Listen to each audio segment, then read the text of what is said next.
Et bonjour à tous, c'est Zachem pour Entrejeux Studio et aujourd'hui on est en direct du Festival international des Jeux de Cannes 2024 et je suis en compagnie de Mathieu de Arcane Asylum Publishing qui va nous présenter un petit peu tout ce qu'ils ont ramené comme licence sur le stand aujourd'hui qu'ils ont au festival. Bonjour Mathieu. Bonjour Zachem.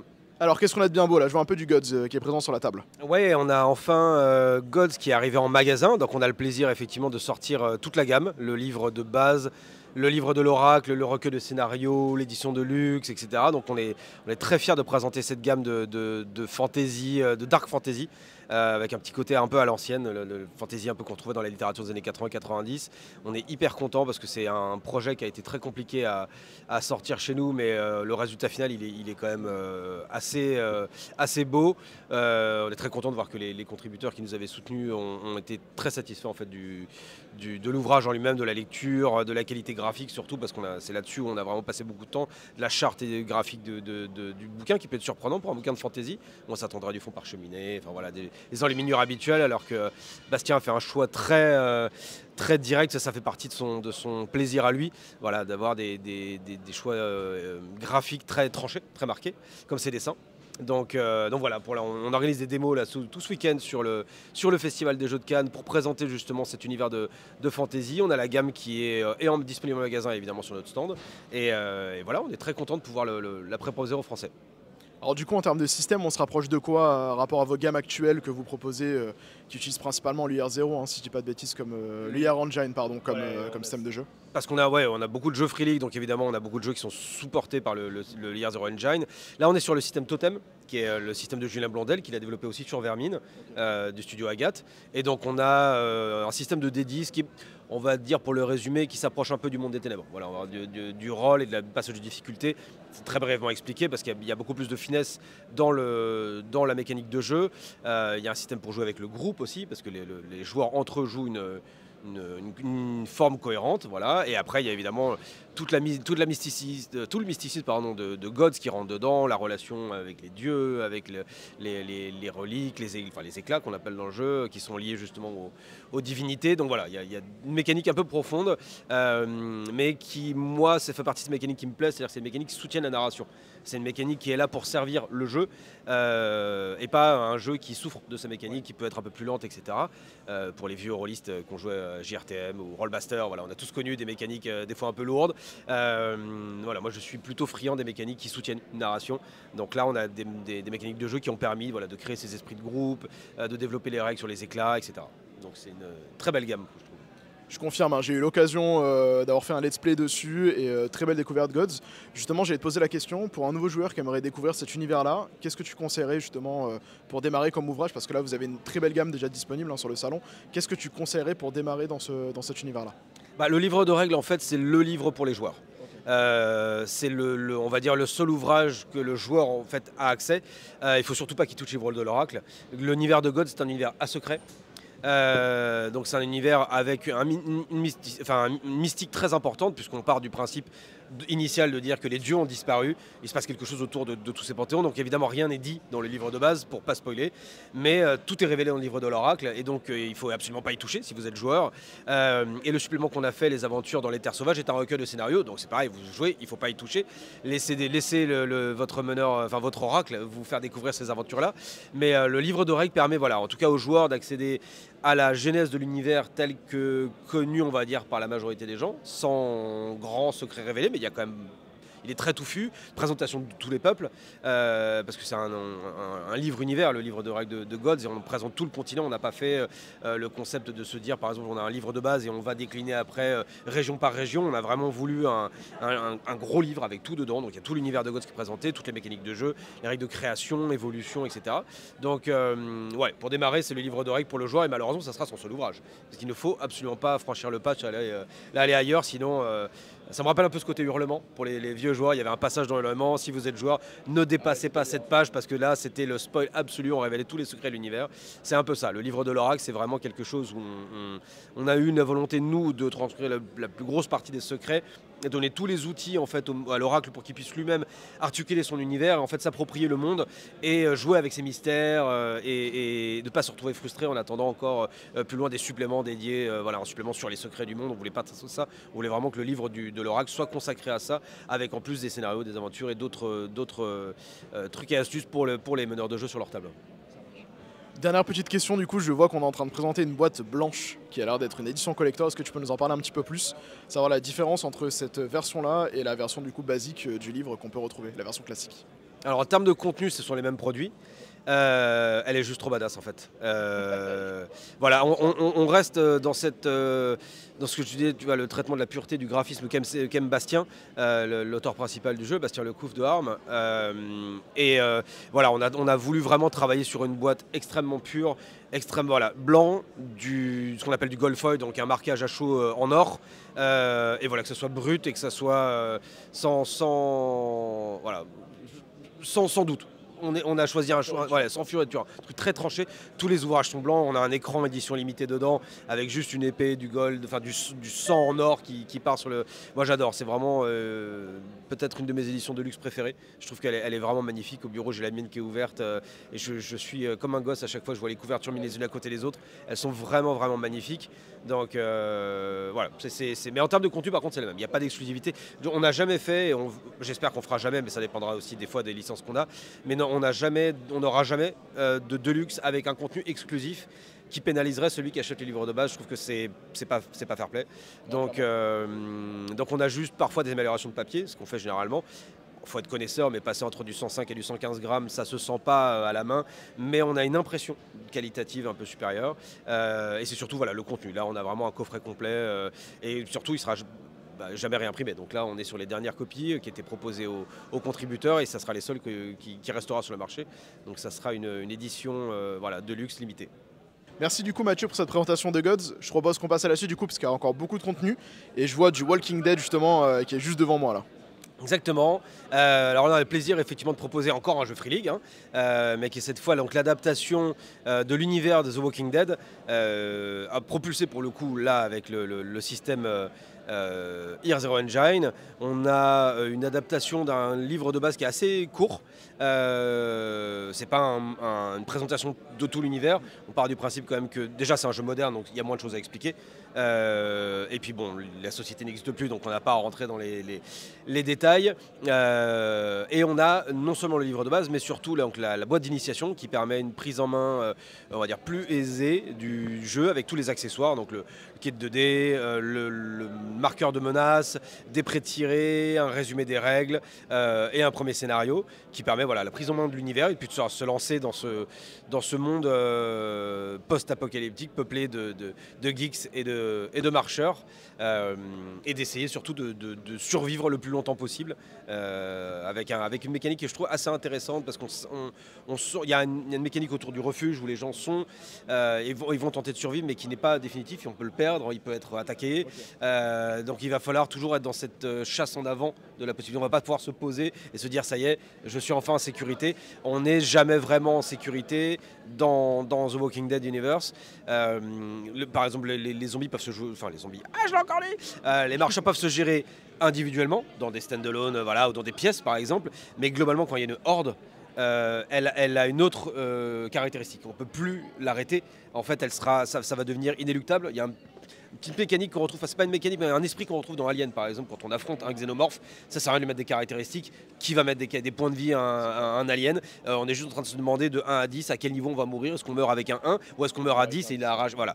Donc là l'intérêt c'est plutôt effectivement de survivre et d'essayer de limiter l'arrivée des hordes de marcheurs et au moment où ça va casser, de pouvoir s'enfuir et de se réimplanter ailleurs.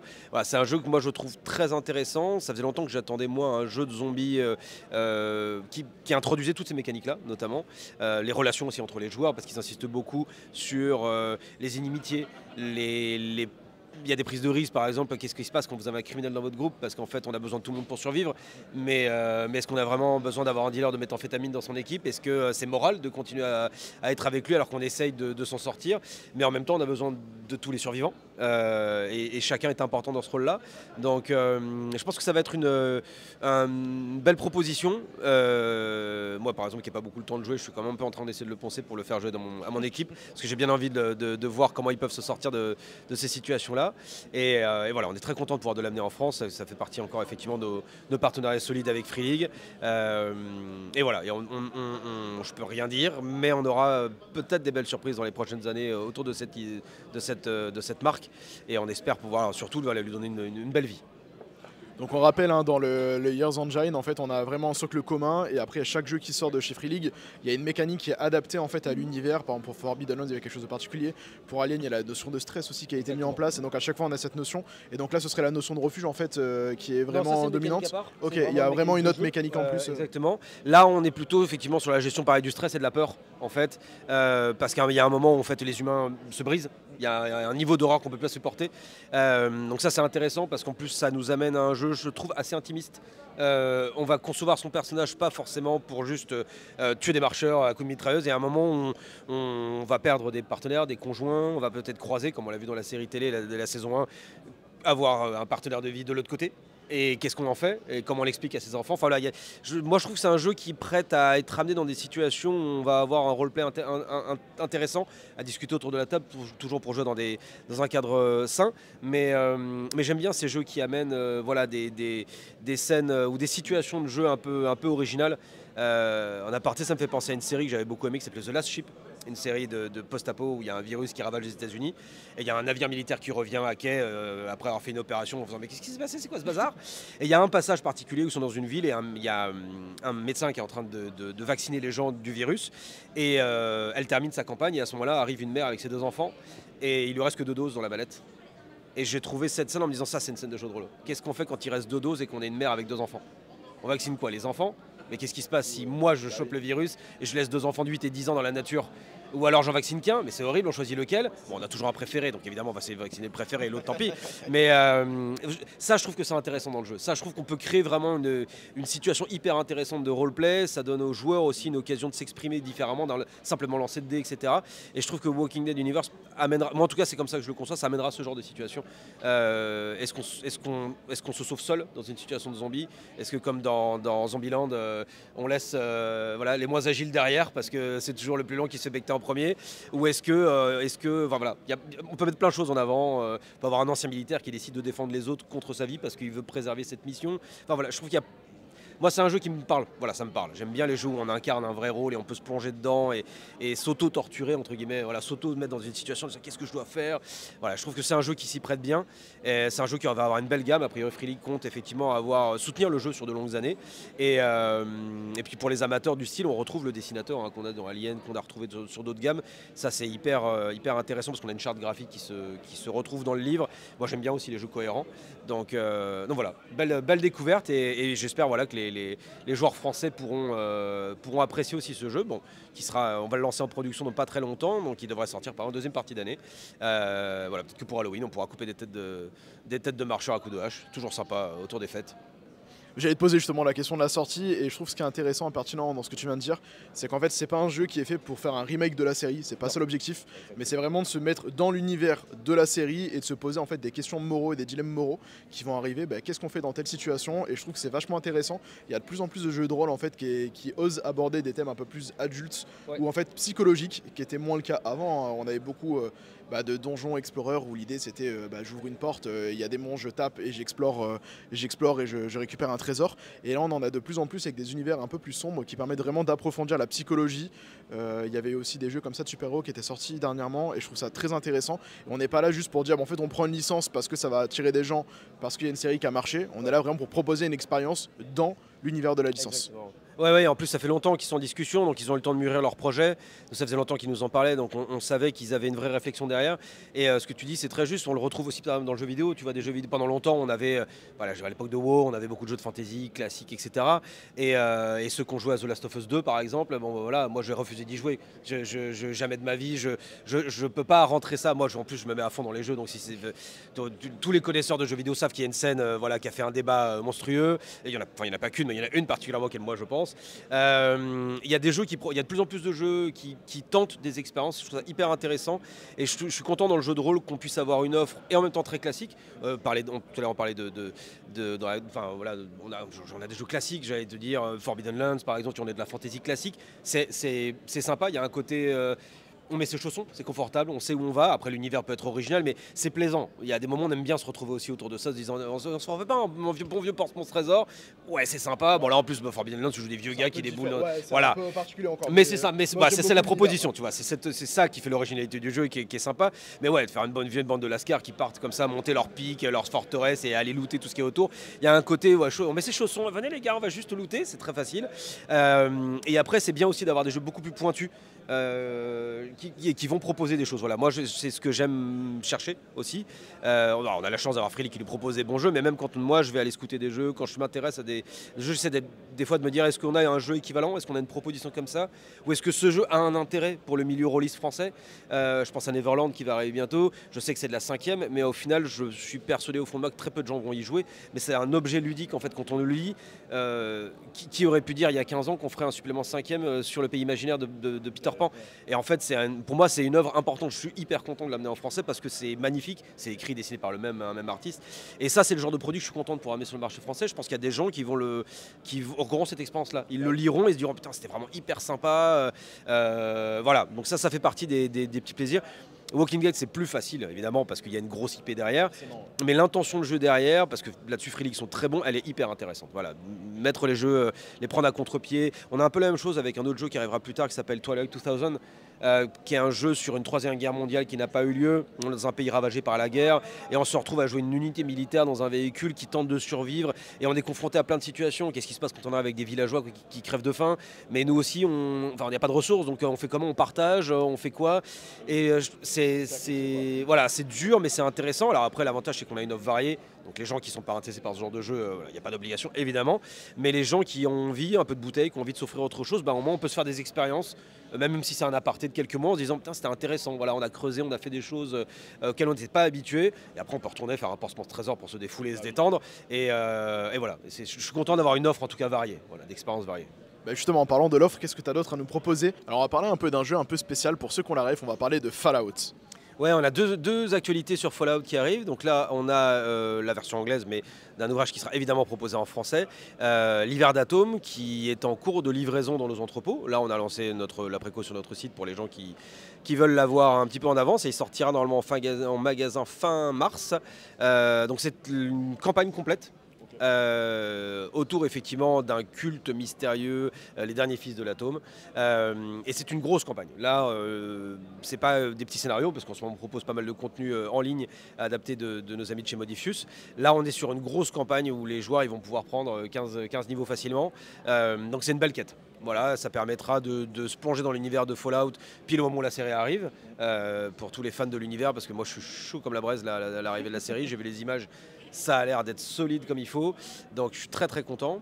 Et après, on a un autre produit, on a les cartes de perks qui sont en finalisation de production chez nos amis en Chine et qui devraient prendre le bateau tout début mars et donc sortir avant le début de l'été. Ça permettra à tous les joueurs d'avoir leur petite carte de perks à côté de leur personnage, d'avoir un petit résumé toujours plus pratique que de le noter sur sa fiche. Et puis c'est trop stylé, comme on dit en anglais, rule of cool, c'est trop sympa d'avoir ces petites règles avec ces perks à soi et puis de retrouver tous ces petits dessins qu'on avait déjà dans le jeu vidéo et qu'on retrouve. Donc je suis content, on a pas mal de contenu. On a commencé à travailler sur le supplément d'après, qui sera sur les settlers, donc ça sera sur les campements et les bases de survivants, donc ça c'est trop bien. Voilà, on a la chance d'avoir une belle gamme. Ça a été bloqué pendant quelques temps en termes de licence parce que Bethesda mettait du temps à approuver les suppléments, puis là maintenant ça y est, c'est débloqué, donc on a du contenu, on a plein de choses qui vont arriver, donc ça c'est vraiment sympa. Je ne l'ai pas présente ici, mais on a la boîte d'initiation qui va arriver aussi au début de l'été, avec un gros 95, mais qui permet pareil de prendre le jeu en main, et ça c'est sympa, ça ouvrira je pense à un public un peu plus large, ça fait un peu moins peur qu'un gros core book. Donc voilà, donc c'est une gamme qui marche bien. Moi c'est une gamme que j'adore, j'ai joué aux jeux vidéo, j'ai fait le 1 déjà à l'époque, on était en vue isométrique au-dessus, là qui était tout vieux, et voilà, c'est un univers que moi j'aime vraiment beaucoup. Là j'ai ma série qui va arriver, je suis très content aussi. Voilà, donc c'est cool. Voilà, du Fallout en actualité pour les fans, pas mal de petites choses cette année. Et je confirme, hein, tout ce qui est aide de jeu, les cartes ou autre, c'est super pratique, surtout dans ce type de jeu où il y a beaucoup de perks qui vont arriver, parce que c'est ce qui fait un petit peu le sel du système en fait, hein, dans l'univers de Fallout. Donc tu as mentionné les jeux vidéo, pour ceux qui l'ont pas fait, allez les faire, ils sont tous extraordinaires. Oui, les quatre, hein, tous, hein, même il y a New Vegas aussi qui peut être considéré dedans, qui est génial. Ils sont tous extraordinaires. Modifus a annoncé qu'il ne restera pas que dans le Commonwealth. À un moment, ils vont aller effectivement dans la Nouvelle-Californie où on aura l'ours à 2 têtes et on va a priori peut-être aller explorer le New Vegas. Donc ça, c'est sympa aussi. Donc justement, ça peut être l'occasion d'aller découvrir cet univers-là un peu plus. On rappelle, hein, Fallout, c'est l'équivalent de Baldur's Gate en termes de jeu de rôle, en fait, hein, à l'époque, en termes de jeux vidéo, mais dans un univers post-apocalyptique. Et l'ambiance est extraordinaire. On voit les illustrations, mais là, moi, j'ai déjà les musiques en tête. Hein. Ouais. J'ai toutes les musiques qui vont avec. Donc, si vous avez jamais découvert Fallout, allez-y et pouvez vous lancer sans hésitation dans le jeu de rôle. Ouais. C'est très facile à prendre en main. Et puis voilà, puis c'est cool quoi. C'est très bon. Et c'est vrai que c'est un jeu, quand on a fait les jeux vidéo, on a plein d'idées en tête. Et c'est un des rares jeux vidéo qui s'appelle un jeu de rôle et qui est pour moi un vrai jeu de rôle. Il y a des vrais choix. Quand on se plante, on ne peut pas revenir dessus, sauf quand on triche et qu'on fait un petit F5. Mais globalement, il y avait des vrais choix à prendre dans le jeu vidéo. On pouvait s'aligner une faction. Il y a des gens qui ont fait le choix entre l'institut et voilà, est-ce qu'on travaille avec papa ou pas pour se les connaisseurs. Bon voilà, il y avait des vrais choix. Et je trouve que c'était un vrai jeu de rôle où je me disais, j'ai vraiment l'impression d'avoir un vrai jeu de rôle. Autant Assassin's Creed, quand on me dit c'est un jeu de rôle, je kiffe les jeux, mais c'est scripté. On va aller à la fin, il n'y a pas de 12 fins. Dans Fallout, ça nous est déjà arrivé d'avoir des fins qui n'étaient pas du tout celles qu'on aurait voulu avoir. Et je trouvais ça très intéressant. Donc, belle expérience de jeu en tout cas. Merci Mathieu pour cette présentation. On a quoi d'autre du coup dans ta besace? Alors on a pas mal de petites choses qui vont arriver, qui sont justement prévues avant l'été. On parlait de Forbidden Lands tout à l'heure. Donc là, on a 2 suppléments de Forbidden Lands qui vont arriver.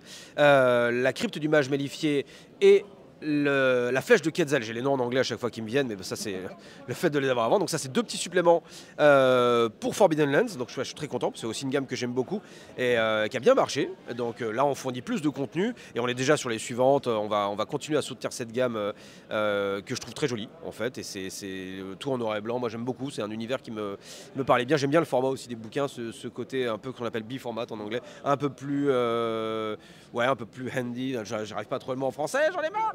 Mais voilà, c'est normal, exactement. Ouais, j'aime bien. Voilà, ça c'est une gamme un peu sympa. Qu'est-ce qu'on a encore? Alors, juste petite question pour Forbidden Lands, parce que moi c'est ma cam à moi, j'aime beaucoup Forbidden Lands. Voilà. Qu'est-ce qu'on y retrouve dedans? Parce que si je prends le Châtiment du Corbeau, qui est donc la campagne qui était sortie, c'était une campagne complète. Là-dessus, on va retrouver quoi? Juste des lieux supplémentaires à explorer, justement dans les terres interdites, ou est-ce qu'on va retrouver d'autres lieux supplémentaires en dessous de cette chaîne en fait, de montagne qui s'est ouverte avec le brouillard? C'est beaucoup de recueils de scénarios. Je crois qu'il y a 4 scénarios par supplément, avec des explorations de régions. Donc on a encore des nouveaux lieux qui sont détaillés dans chacun des scénarios. Ça, c'était un peu la spécificité que j'aimais bien. Ça permet d'étendre l'univers sans avoir 200 pages de BG, de background ou d'univers à détailler. Donc voilà, là, c'est pour permettre de reprendre le jeu et de se remettre en main. On a un supplément qui sera prévu un peu plus tard avec du background qui arrivera. Donc voilà, c'est un bon soutien de gamme. Alors je pose la question, on me demande est-ce qu'il y aura le bestiaire également qui sera fait, qui était sorti en version anglaise?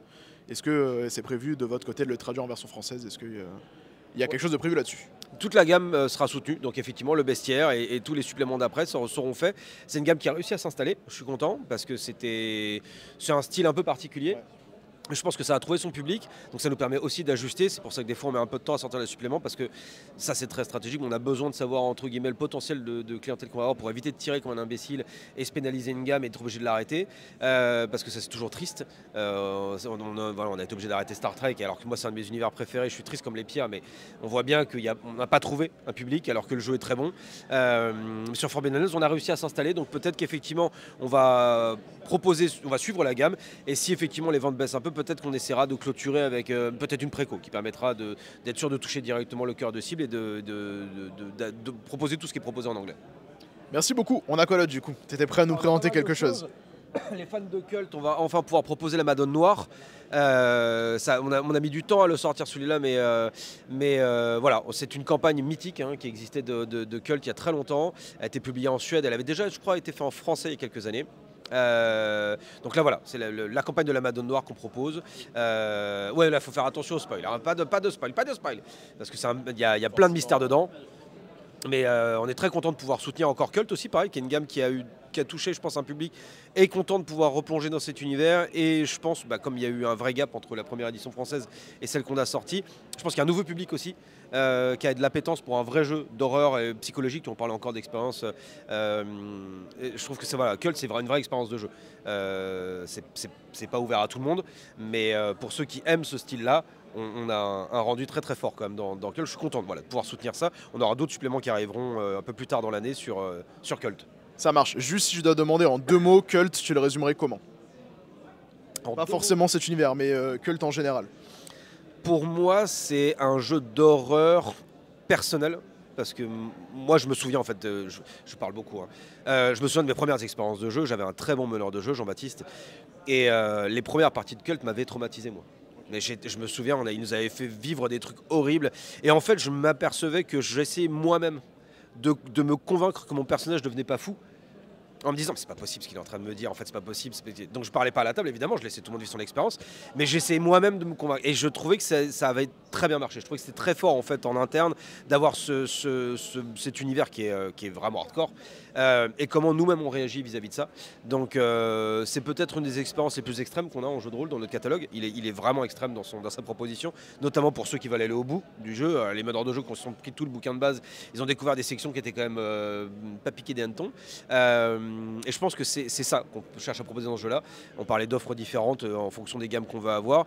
Cult, c'est vraiment pour ceux qui aiment des jeux d'horreur vraiment pointus, avec un gros univers derrière. Parce que Cult, c'est quand même un jeu qui a été beaucoup exploité dans la première édition. Là, les suppléments sont en train de ressortir, mais il y avait déjà un fond d'univers qui était très solide. Là, il a été renforcé, réécrit et mis en cohérence surtout. Il y avait des choses qui ne collaient pas.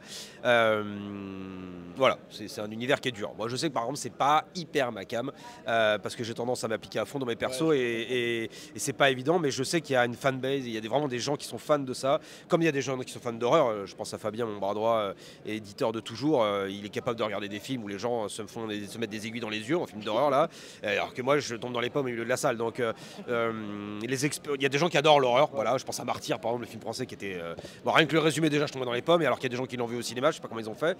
Donc c'est ça en fait, je trouve intéressant. On est dans un jeu qui propose à une catégorie de joueurs quelque chose qui est très bien fait. Pour ceux qui vont aimer l'horreur vraiment hardcore, psychologique, et dans des situations hyper dark, dans un univers où il y a vraiment pas d'espoir, je trouve que Cult c'est vraiment le jeu qui est le mieux fait pour ça. Okay. Merci beaucoup. Ta colotte du coup à nous présenter. Parce que je vois qu'il y a encore une pile. Il y a la pile de la honte, tu sais, pour les wargamers où il y a plein de figurines à peindre. Là, on est dans la pile du jeu de rôle. Il y a encore plein de choses à présenter. Voilà, on a des suivis de gamme en fait. Là, on a le premier supplément pour Hunter qui s'appelle Des lignes tracées dans le sang. Donc là, on voit qu'on n'est plus dans les éditions de chez White Wolf d'origine, parce qu'en fait, c'est le premier supplément pour Hunter et c'est une chronique. Ce que n'avait jamais fait White Wolf à l'époque. On attendait des années pour avoir un supplément. Là, on a directement une première chronique qui permettra une belle proposition. Il y a 4 scénarios et je trouve ça bien. Moi, par exemple, c'est comme ça que j'aime concevoir un jeu. Je trouve que c'est intéressant de sortir vite des scénarios, parce que c'est comme ça que tu peux montrer ta volonté. Le scénario, c'est aussi l'auteur qui dit voilà ce que je veux que vous jouiez et que vous expérimentiez. Et ça fait partie presque du narratif pour moi d'un jeu, de dire voilà je veux que vous expérimentiez ça, et ça permet d'aller à l'essentiel. Donc c'est un très bon livre à prendre en main pour les meneurs de Hunter, qui est l'édition, là cette édition moi je l'adore, en plus graphiquement voilà, on est sur des choix graphiques moi qui me parlent énormément, le noir, le orange, le choix des dessins est vraiment fou. Voilà, donc je suis très content effectivement de pouvoir proposer ce premier supplément. On a l'écran aussi qui va sortir avec un petit livret encore avec un livret dedans d'une 30aine de pages avec des aides de jeu, et il y a pas mal de choses. Les Renegade travaillent très très bien les licences du Monde des Ténèbres, donc on a plein de suppléments prévus et pour Vampire et pour Hunter. Là on a eu enfin l'accord pour Loup-Garou, donc on va pouvoir finaliser le projet Werewolf, et on a déjà le pitch du prochain supplément qui arrivera, donc je suis content. On a un beau Monde des Ténèbres, on a un beau reboot de gamme, un beau retour du Monde des Ténèbres, et voilà, donc ça c'est le premier supplément pour Hunter qui est un jeu qui m'a vraiment beaucoup plu. Après ça, on a un nouveau supplément pour Cyberpunk Red, Black Chrome. Donc ça, pour les connaisseurs de Cyberpunk, c'est un nom de supplément mythique. Black Chrome, il est sorti dans toutes les éditions. Donc c'est un recueil d'équipements, d'armes, de chrome pour tuner son personnage. Donc là, il y a beaucoup de choses où les joueurs vont pouvoir s'éclater. Ça va du véhicule aux armes, aux armes de poing. Voilà, donc c'est très sympa et on est vraiment dans l'esprit cyberpunk. Bah oui, Voilà, exactement. Là, on peut se chromer comme il faut et pouvoir voilà, descendre dans les clubs la nuit et peser un peu dans le game voilà, en étant équipé comme il faut, quoi. Bon, on rappelle un petit peu, Cyberpunk, c'est un univers qui va être assez sombre, futuriste, où en fait on va beaucoup parler de thématiques entre l'homme, la machine et l'homme-machine. Et donc là, on va rentrer clairement dedans, comme tu le dis, avec de nouveaux équipements. On va pouvoir donc se remplacer un œil pour mettre un œil cybernétique qui permet de récupérer tel ou tel pouvoir. Et en fait, avec ceux aussi qui arrivent à aller dans une sorte de matrice, entre guillemets, si je peux présenter ça facilement, qui vont être les Netrunners. Voilà, les Netrunners, qui vont pouvoir donc un peu comme s'ils allaient directement dans le code source Exactement. Un peu ce même principe-là, et c'est un univers qui est très cool. Moi, j'ai eu l'occasion de jouer à Cyberpunk Red, et je recommande pour ceux qui veulent vraiment un univers futuriste qui change un petit peu de ce qu'on a l'habitude de voir, parce que quand on parle futuriste, on va penser à du Star Wars, on va penser à du Star Trek, on va penser souvent à du space opéra, et là on est vraiment dans autre chose de totalement différent, et c'est cool et ça marche super bien. Ouais. En plus, c'est vrai que c'est une gamme qui marche très très bien. On a eu la chance d'avoir des bons soutiens. Il y a Edge Runner l'année dernière qui avait été un animé qui avait cartonné et on a vu vraiment que ça avait créé un intérêt autour du jeu de rôle de base. Donc non, voilà, on est très content. Puis moi en plus j'étais gamin, j'y jouais parce qu'il y a deux écoles. Il y a l'école Cyberpunk et l'école Shadowrun. Donc là c'est le stand-off, on se regarde et voilà. Moi j'étais l'école Cyberpunk, ça a été vraiment un jeu où j'étais gosse et voilà, j'étais à fond dedans. Et donc maintenant j'ai le plaisir de rencontrer les auteurs, j'ai Mike Pondsmith et c'est hyper sympa. Enfin voilà, c'est un rêve de gosse en fait pour moi d'éditer. Il y a des gammes comme ça, quand on les édite, on se dit putain, j'ai joué quand j'étais gamin, je suis hyper content de pouvoir l'amener en VF, quoi. Ouais. Puis on rappelle aussi qu'il y avait eu le jeu vidéo qui a plutôt bien marché aussi de CD Projekt, si je dis pas de bêtises, et qui a permis de bien aussi remettre en avant la série, parce que c'était un peu mort en fait ces univers-là, si je dis pas de bêtises. Moi je me rappelle que tu as parlé du coup de Cyberpunk et de Shadowrun. Moi j'avais fait du Shadowrun quand j'étais plus jeune, et aujourd'hui il n'y a pas énormément de choses qui sortent. Non, alors pourquoi je fais le Shadowrun? Parce que j'avais eu un déstockage et du coup j'avais pu rentrer dans cet univers-là, tu vois. C'était l'occasion de pouvoir justement découvrir, et on avait découvert ces univers-là comme ça. Et aujourd'hui on fait du cyberpunk et on kiffe beaucoup de faire du cyberpunk. Ça permet aussi d'aborder d'autres thématiques qu'on n'a pas l'habitude de faire en temps normal avec d'autres types d'univers futuristes. Ouais, moi c'est un genre d'univers moi qui me parle, le côté méga corporation, etc. Parce que je suis très négatif sur le futur de notre société, et quand je vois des grosses sociétés actuelles qui ont des capacités, effectivement on se dit sont plus forts que les États. Donc moi c'est on va dire une création d'univers qui me parle, et on a des projets futurs qui sortiront de jeux dans cette ambiance là. Je pense à un jeu qu'on n'a pas encore annoncé qui s'appelle Cyberpunk, qui est une Cyberpunk en version russe. Donc on va jouer à Néo-Sibirsk, qui est une ville qui est située dans le sud, près du trou de balle de la Russie, dans une version uchronique où Poutine il est président pour la 14e fois, et sauf qu'on va jouer des tocards de banlieue russe, quoi. Donc faut les imaginer tous en survêtement Adidas, en train d'avoir cette position de russe là, bien les talons bien posés au sol, chromés avec des bouteilles de vodka, et moi j'adore. C'est une proposition que j'adore parce qu'en plus il y a un petit touche d'humour en fait qui est bien amené dans le jeu. Voilà, donc ça arrivera plus tard, mais je suis hyper content parce que j'aime bien ce genre d'univers où on a un côté un peu délire, nos limites, et en même temps hyper sombre, d'avoir vraiment la plutocratie à l'état pur, quoi, des méga corporations, de mecs déconnectés de la réalité qui oppriment toute une population, et qu'est-ce que ces mecs font en bas, voilà. Donc ça c'est très très intéressant pour moi. Qu'est-ce que la dot de ta besace, pardon, je vais arriver à nous présenter? C'est un peu compliqué à présenter pour l'instant, peut-être plus tard. Ouais. Qu'est-ce que tu as d'autre à nous présenter du coup? Alors, j'ai l'impression d'avoir du Dune. Ouais, arrive très prochainement. Alors, on a encore la version anglaise, la version française arrive. La boîte Les Agents de Dune, qui est pas une boîte d'initiation. Attention, c'est un cadre de campagne. Donc c'est une grosse campagne fondée dans une boîte. En fait, c'est une sorte de spin-off, on va dire, de la trame narrative principale. L'empereur confie à votre maison mineure la gestion d'Arrakis. et donc l'exploitation de l'épice, avec tous les dangers que ça menace. Parce qu'évidemment, ne pas remplir ses quotas d'épices, c'est la mise en danger évidemment de l'économie de l'Imperium. Et donc c'est hors de question de prendre ce risque-là. Et donc voilà, il y a plein d'enjeux, évidemment, il y a les autres maisons qui sont là pour mettre des bâtons dans les rues, etc. Je trouve ça assez sympa parce que ça permet de quand même le faire, d'avoir ce côté je suis sur Arrakis, en étant détaché de la gamme principale pour ceux qui ont déjà joué à Dune et qui ont déjà créé leur maison secondaire. Là, ils peuvent jouer une sorte de petit spin-off et se dire bon, mais merde, s'ils meurent tous, pas très grave, et d'expérimenter quelque chose d'assez sympa. Voilà, il y a des nouvelles mécaniques de jeu, notamment sur l'exploitation de l'épice, les quotas à atteindre, etc. Il y a des règles de duel qu'on avait retrouvées pour ceux qui connaissent le vieux jeu de plateau où on se faisait les duels de Canly. Voilà, c'est une campagne complète qui est vraiment, vraiment intéressante et il y a plein d'aides de jeu avec, donc c'est vraiment un bon produit pour les amateurs de Dune. Ça arrivera juste avant l'été et en deuxième partie d'année, on sortira Les Maîtres de Dune, qui est un supplément de background mais qui suit un petit peu l'aventure de cet ouvrage, mais pour le coup, il deviendra aussi compatible avec la gamme principale. Ok, alors on rappelle, hein, Dune, c'est une licence qui existe depuis très longtemps. Ça a été remis à la mode il y a quoi maintenant, peut-être 5 ans à peu près avec la sortie du film, un peu moins peut-être. 2 ans le film. 2 ans le film, il n'y a pas plus vieux que ça. Mais parce qu'on a eu, voilà, on a eu du coup suite à la sortie du film en fait une remontée en flèche de la licence, ouais, avec énormément de sorties, que ce soit côté jeux de société et côté jeux de rôle justement. Ouais. Et on voit énormément de produits qui sortent et le game là qui est une tuerie. Ah oui, ben là on a vu aussi d'autres choses qui sont présentées sur le salon, bien sûr. Mais il y a énormément de choses qui ressortent sur cette licence qui en fait est excellente parce que l'univers est vraiment cool. Moi je connais parce que mon père m'en avait parlé quand j'étais un peu plus jeune, il m'avait parlé de Dune, c'était une licence qu'il appréciait beaucoup. Et il y a aussi toute la partie roman pour ceux qui veulent vraiment approfondir, parce que les films c'est bien mais les romans c'est encore mieux, pour approfondir cet univers là. Et donc aujourd'hui c'est aussi une belle proposition pour permettre d'évoluer dans cet univers là sans forcément refaire toujours des spin-offs, des choses qu'on a déjà vues, des choses connues en fait. C'est vraiment vous donner l'opportunité d'aller dans une campagne totalement écrite pour cet univers-là et découvrir de nouvelles choses en lien avec tout ce qui a déjà été écrit par l'auteur. Exactement. Et on a plein de suppléments qui sont prévus. Modifus fait, alors, pareil, il y a eu des difficultés de déblocage d'ouvrages officiels, mais ça y est, tout a été débloqué. Donc on aura un supplément sur la maison du Landsrat et un supplément sur la maison impériale. Et dans un futur plus ou moins lointain, un supplément sur le Bene Gesserit, un supplément sur les Manta. Enfin voilà. Donc ça, un univers qui va vivre et qui va s'étendre. Et c'est génial. Moi, c'est un de mes univers préférés. Tu parlais des romans, c'est un roman que je lis quasiment religieusement une fois par an. Les 2 premiers sûrs et quand je peux le 3e. Et puis hâte dès la semaine prochaine pour aller voir le film de Denis Villeneuve parce que le 1 il était génial. Donc si le 2 est au moins aussi bien, ça va être génial.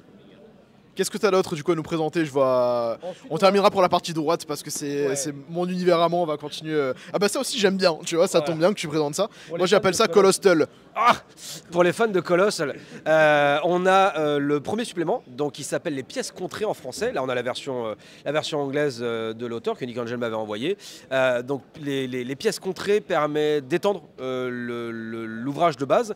Il introduit des règles pour jouer à 2, mais pas face à face ou 2 personnages. On joue un concept avec 2... En fait, on incarne presque un rôle à 2.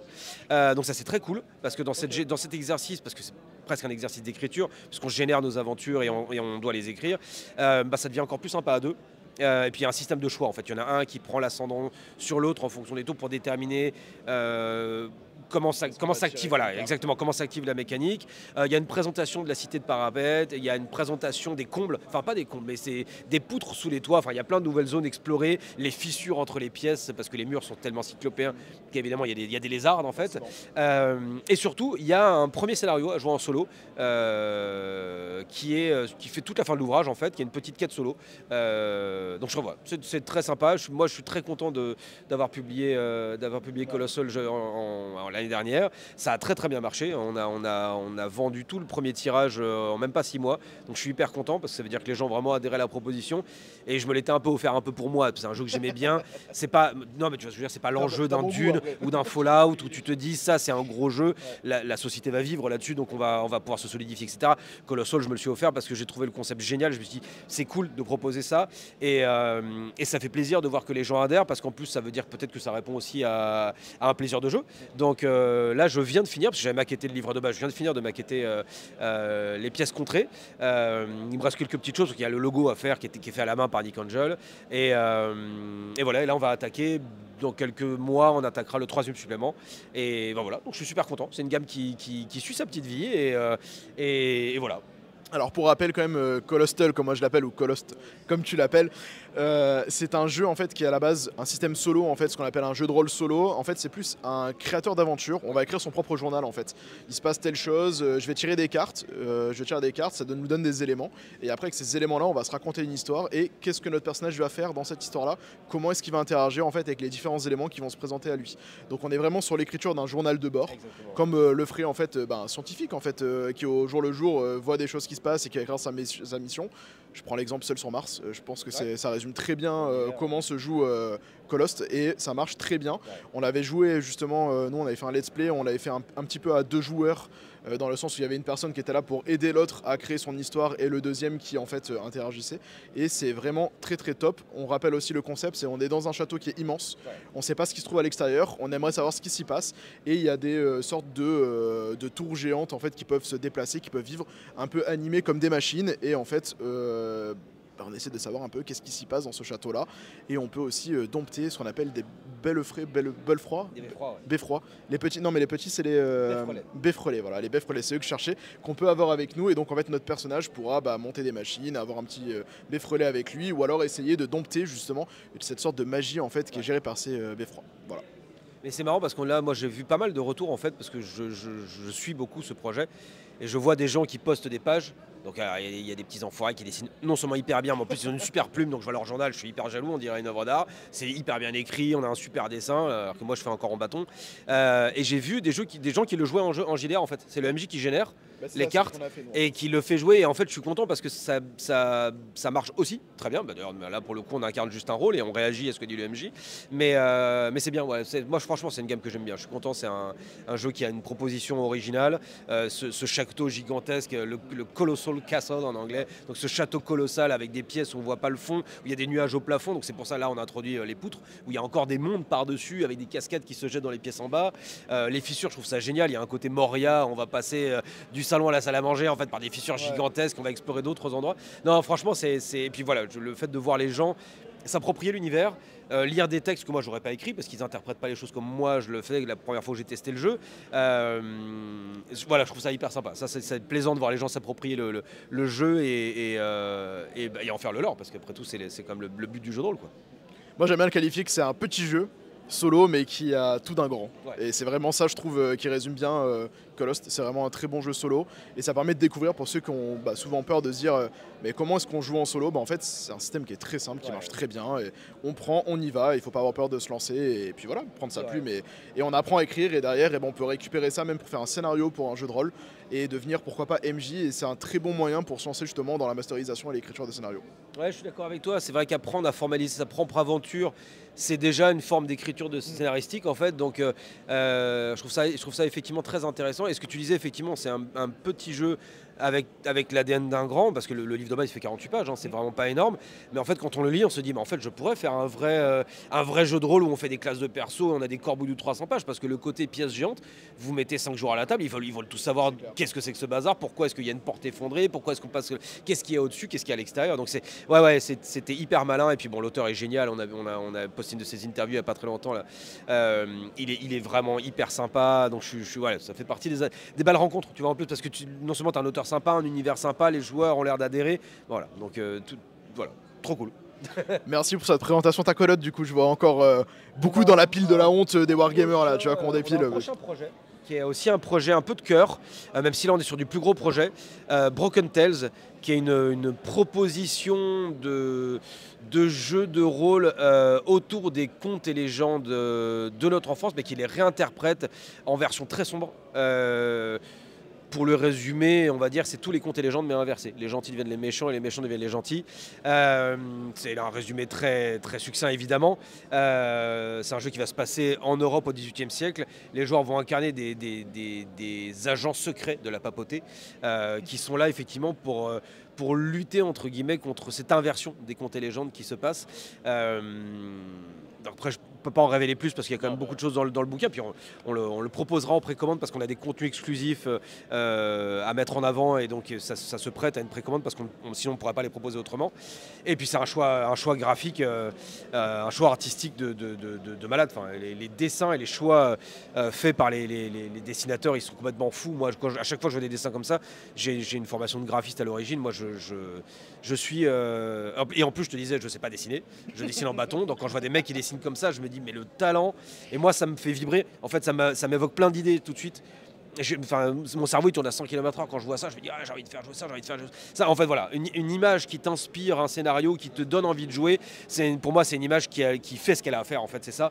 C'est ce qu'on retrouve par exemple dans Gods effectivement quand on voit les dessins de Sébastien, quand on voit ses compositions à la Topie. Voilà, ça te donne envie de faire quelque chose de cet univers là et je trouve que Broken Tales a une charte graphique qui va, je pense, beaucoup inspirer les meneurs de jeu et je pense que ça surprendra les joueurs. La proposition de jeu est intéressante et ça va surprendre effectivement des équipes et ils vont se prendre les illustrations violemment parce qu'il y a un choix artistique que je trouve vraiment très très très beau.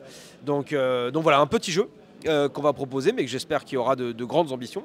Donc voilà, c'était une très belle proposition je trouve J'avoue que moi j'ai découvert quand vous avez fait l'annonce de ce qui allait arriver sur le Fige et l'ADA est extraordinaire. J'avais dit je veux découvrir. Je sais que dans le suivi il y en a certains qui m'avaient dit aussi je veux savoir ce que c'est. Est-ce que tu peux nous en dire un peu plus peut-être sur les dates? Est-ce que tu as la visibilité là-dessus? Est-ce qu'il y a une campagne qui va être lancée, quelque chose? Ouais, là on a une succession de campagnes de précommande ou de financement dans les prochains mois parce qu'on a un catalogue chargé et il y a certains produits surtout qui ont différents besoins.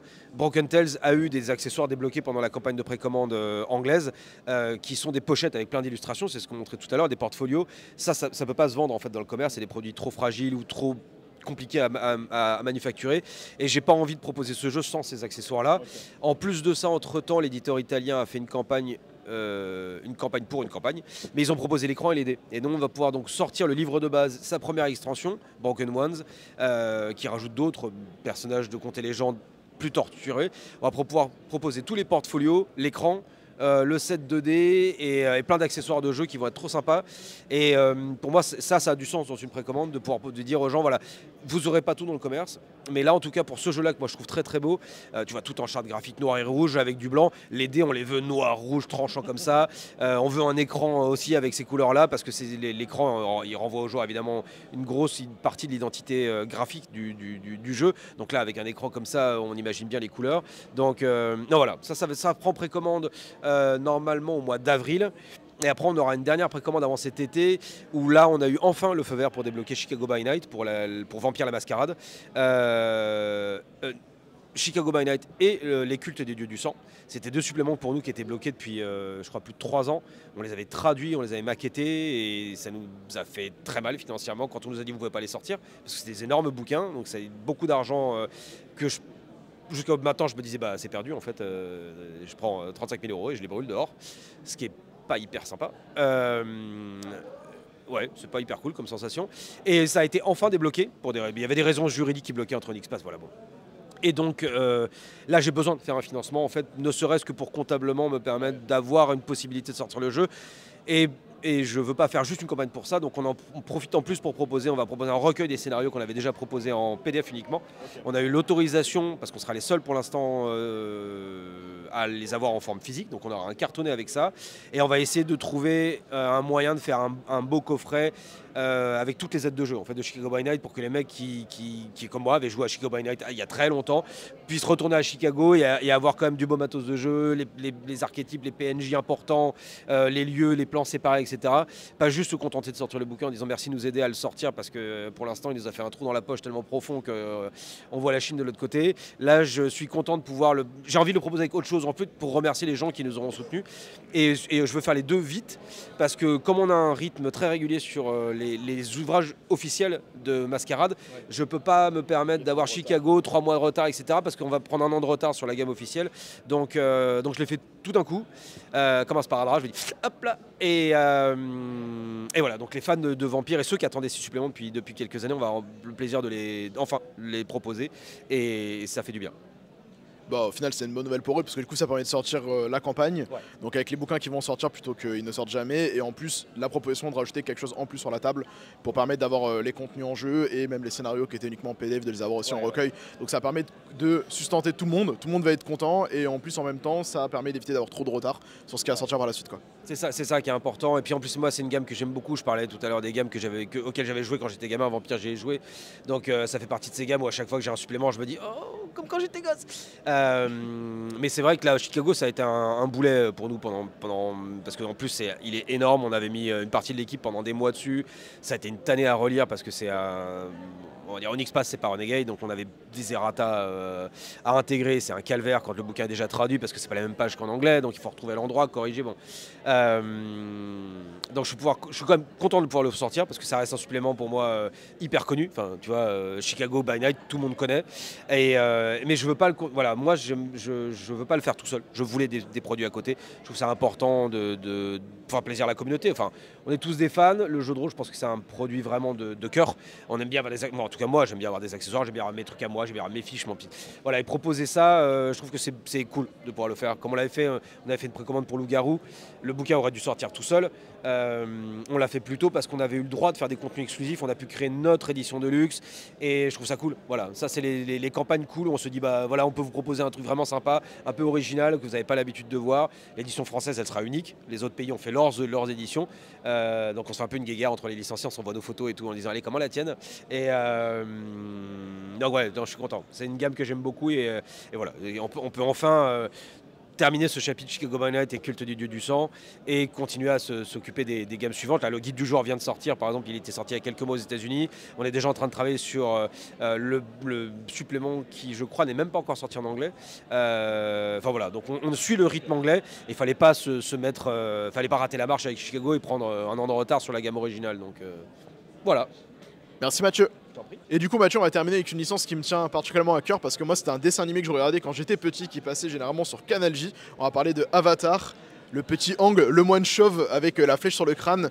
Qu'est-ce que tu as à nous raconter du coup sur cette licence que vous avez lancée en campagne il n'y a pas si longtemps que ça, que c'est terminé avec un très beau succès, qui était déjà un des plus gros succès dans le JDR en anglais et qui a fait un des plus gros succès dans le JDR français? Bah, aux États-Unis, l'éditeur a battu tous les records et je pense que ça ne sera jamais plus dépassé dans le jeu de rôle. Il a fait plus de 10 millions de dollars. Ça s'est jamais vu dans le jeu de rôle et je pense que ça se reverra plus jamais. Et on a eu effectivement, nous on a fait une précommande là en fin d'année dernière, je crois, et on a effectivement établi le nouveau record français en France en tout cas pour un jeu de rôle en langue française. Donc c'était cool parce qu'on a vu quand même une grosse communauté se rassembler autour de cette licence, le dernier maître de l'air effectivement. Et donc là on a le plaisir d'avoir les premiers prototypes. L'ouvrage est déjà sur le bateau, donc il devrait être en livraison dans les prochaines semaines. On va pouvoir livrer tous les contributeurs, les plus de 2500 contributeurs qui s'occupent. On a pas mal de choses en plus à collecter. On a encore les dés en obsidienne qui doivent venir de Nouvelle-Zélande. Mais voilà, on est hyper content parce que c'était un gros boulot. Et là, on a enfin, bon, ça c'est la version anglaise, mais on a le prototype français. On a l'ouvrage en français ici. Non, c'est vraiment trop cool. C'est une super licence qui, pour moi, j'espère, va être une licence en porte d'entrée. C'est un peu ma marotte. Moi, j'essaie souvent de me demander comment est-ce qu'on peut amener du nouveau public au jeu de rôle. On reste quand même un peu la 5e roue du board game en général. On a du mal à trouver des points de recrutement parce qu'il y a un moment, le jeu de rôle, il y a besoin d'une initiation. C'est compliqué de s'initier seul au jeu de rôle. Et Avatar, j'espère, est une licence qui ouvrira des portes en fait à des jeunes joueurs qui pourraient se dire, moi je connais, où j'ai regardé les dessins animés, où j'ai vu la nouvelle live action là, qui sort sur Netflix. Ouais, ça devait être en février, je crois, mais on ne doit pas être loin. Donc on va avoir un nouveau film qui a l'air mieux que les films de M. Night Shyamalan, mais ça va remettre un peu la licence en actualité et je pense que ça va être intéressant de voir si effectivement avec ça on peut se servir d'outils pour faire venir des jeunes joueurs dans le milieu. Alors, on aura une boîte de démarrage, comme pour ceux qui ont suivi la campagne du financement ont pu voir, qu'on va vendre à 27 €, donc c'est vraiment pas cher pour une boîte où il y a un résumé des règles, un scénario et les dés. Donc j'espère vraiment que ça nous ouvrira des portes notamment de recrutement. Voilà, ça fait partie de ces projets où je me suis dit amenons du sang neuf. On commence avec Avatar et puis après Cult ou d'autres jeux. Mais voilà, on peut leur montrer. En fait, l'idée c'est de montrer. En plus, je pense à une époque où les réseaux sociaux désociabilisent un peu les gens, où on cassait les codes de communication. On s'écoute plus trop, on passe son temps à s'envoyer des posts. Remettez-vous autour d'une table, redécouvrez le plaisir du jeu ensemble, du partage de paroles, de vivre des aventures géniales, comme on voit Hang et toute son équipe dans le dessin animé vivre des aventures. Et puis une fois que vous avez découvert, si c'est comme mon gars, une fois qu'on a découvert le jeu de rôle, on peut plus s'en passer. On a besoin de trouver des univers. Et là, on a à l'heure actuelle en plus une offre pléthorique. À peu près toutes les thématiques sont couvertes. Donc en fonction de ce qu'on aime, on trouvera le jeu de rôle qui nous plaira. Et on aura le plaisir effectivement de découvrir et d'apprendre voilà, ce loisir qui est pour moi un des meilleurs au monde, qui développe l'imagination, l'expression verbale, l'écriture. Enfin, il est vraiment protéiforme dans son exploitation et c'est pour moi un des rares supports ludiques où tout est stimulé. En fait, l'imagination, la créativité, l'écriture, le plaisir d'être avec ses amis, apprendre à parler avec les autres, apprendre à partager une expérience, apprendre à écouter.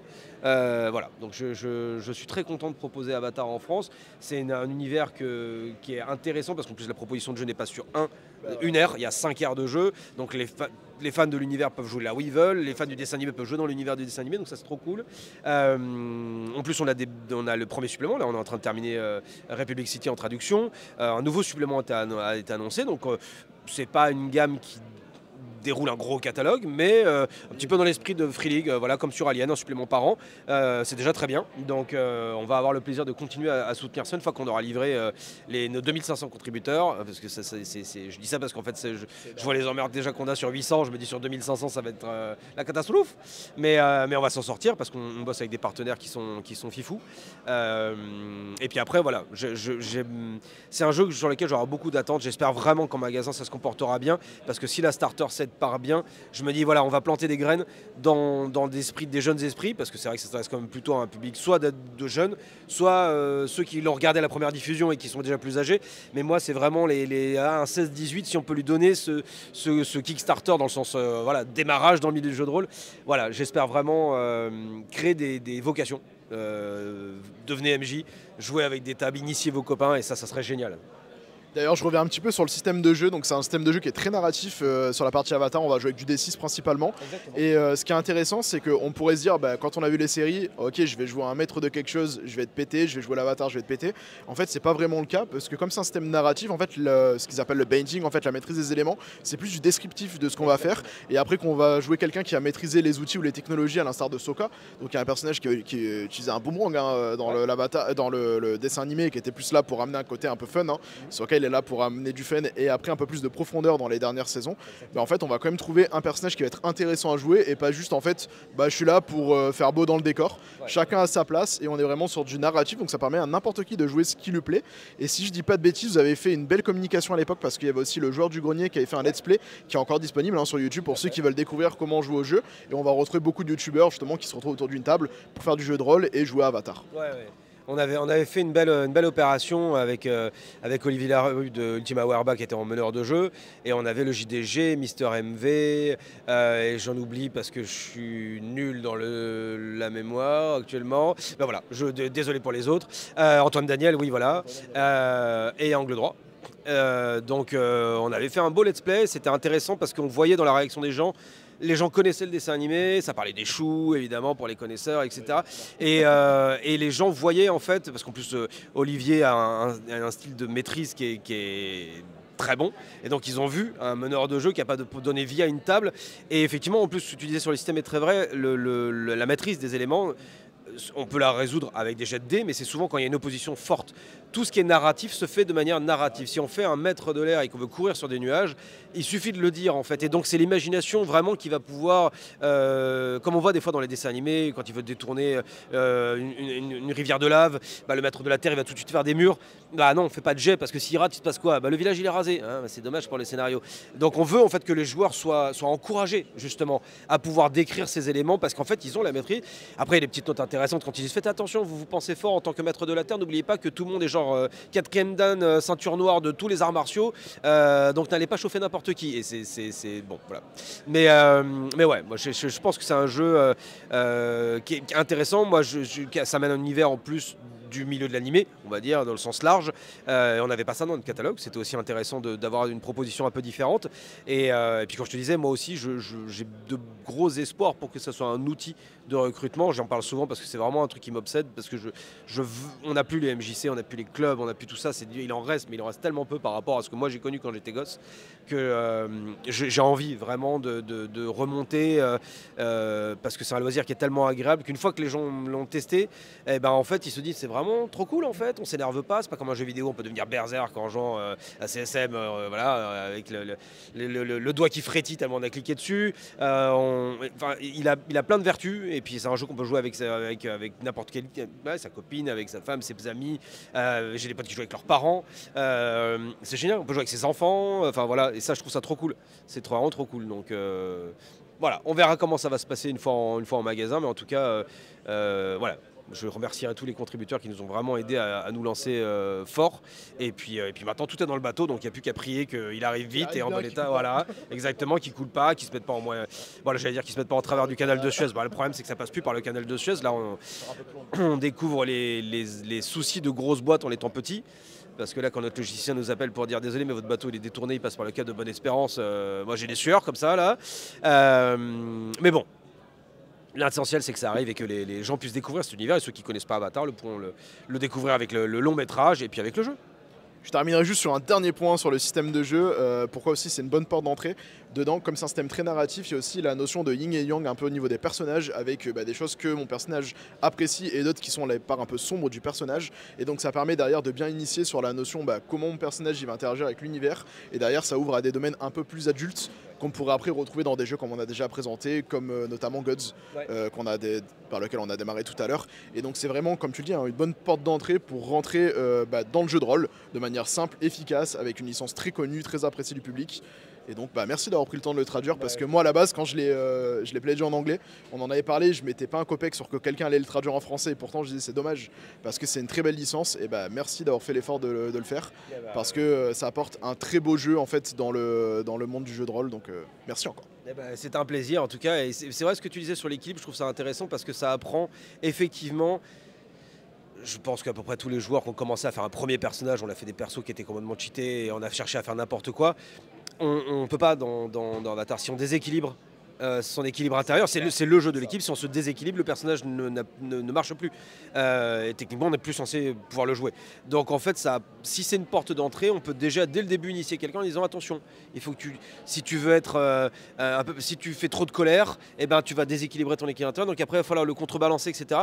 Et je trouve que c'est un jeu qui va appeler la modération aussi. Alors que moi, le premier perso que j'ai fait à JRTM, j'ai fait un nain barbare qui défonçait tout. Parce que en plus, je venais de lire Croque-le-Beau, où les gens des contrées oubliées. Donc je voulais faire des gros barbares comme ça, je me dis c'était trop cool. Mais en fait, très vite on découvre que voilà, non en fait, c'est pas ça, il n'y a pas de profondeur, il n'y a pas d'intérêt. Et je pense que ça c'est bien. Il y a une mécanique qui t'aide déjà à équilibrer ton personnage et puis ça fait partie même de la philosophie du jeu, cette notion d'équilibre, comme l'avatar qui rétablit l'équilibre dans l'univers et tout. Donc voilà, encore une mécanique qui soutient la narration du jeu et ça c'est bien fait. Merci beaucoup en tout cas pour ton temps Mathieu et pour toutes ces présentations que tu nous as faites sur le stand de Arkane Asylum Publishing. Je te souhaite un très bon salon et un très bon festival et plein de réussites pour ces belles licences. Vous aussi profitez bien du salon. Merci beaucoup.